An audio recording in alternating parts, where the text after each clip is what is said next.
nadadapa, bumabangon.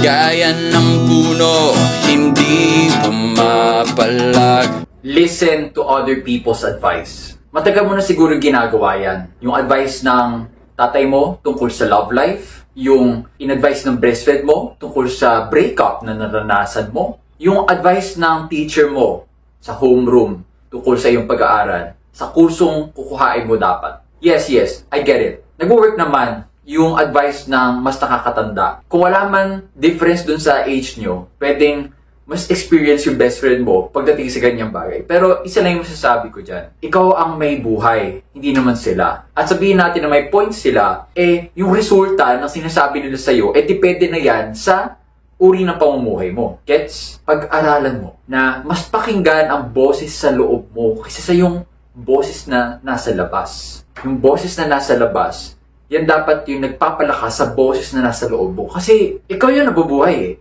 Alam mo yung sakit, alam mo yung sarap ng bawat desisyong ginagawa mo. At hindi business ng iba na sabihan ka kung ano dapat yung maging prioridad mo, kung ano yung dapat yung maging hangarin mo sa buhay, ano ba dapat maging feeling mo. Naturuan tayo kung paano i-gaslight yung sarili natin I think many kids nowadays grew up in households where they were taught to self-gaslight. At yung naging negatibo epekto niyan, you never learn how to trust your judgment. You always rely on others to do the job for you because, like what I said, you've always gaslit yourself into thinking na never kang maasahan. Na never mo matututuhang magdesisyon para sa sarili mo. Dapat matutunan mo, Nocturne, na hindi mo maaring piliin ang pinaka-the best all the time. Sometimes you make bad decisions. Sometimes you make just good enough decisions.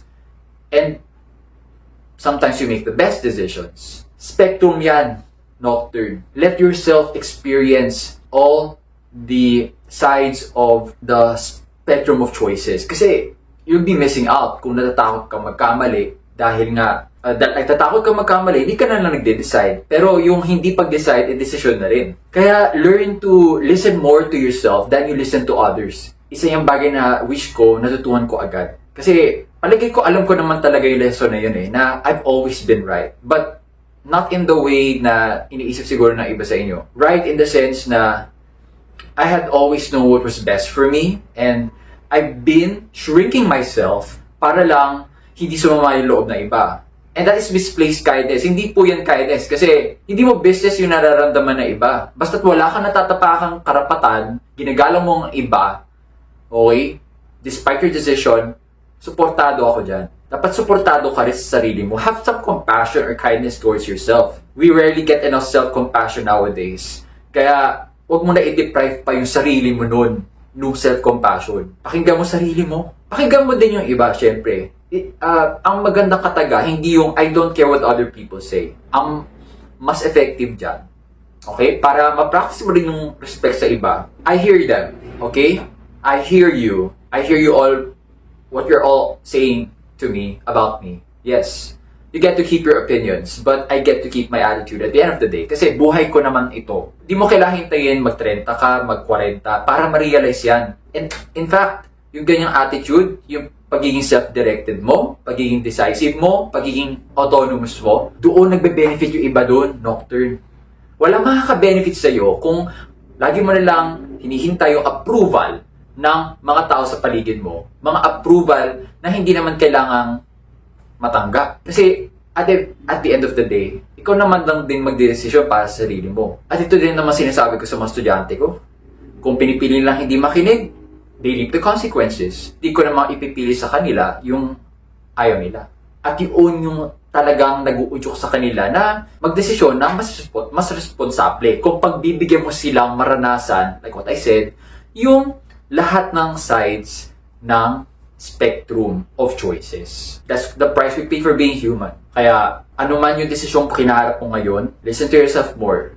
Yes, tanggapin mo lang, take ka lang ng take, syempre, kapag may mga nag-a-advise sa'yo, take ka lang ng take, tapos, pag mag-isa ka na, saka ka mag-decide alin yung mga advice na i-apply mo, alin yung mas angkop sa konteksto mo, sa resultang gusto mong makuha. So, listen to yourself more. Listen to others less. But, at least, hindi naman yung do not listen to others at all. Okay? At kung naniniwala ka sa boses ng Diyos, fine. You can replace listen to yourself with listen to God more. Yan na. Para mas Christian pakinggan. So, continue surviving in the dark. Saan ka man, I'm with you.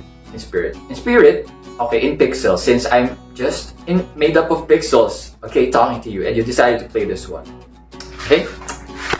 Lumakad na, dahan-dahan papalabas ng sili. Alisin mo na ang kadenang pumipigil sa'yo. Ayos lang yan, kahit di na maibalik sa dati. Dahil wala ka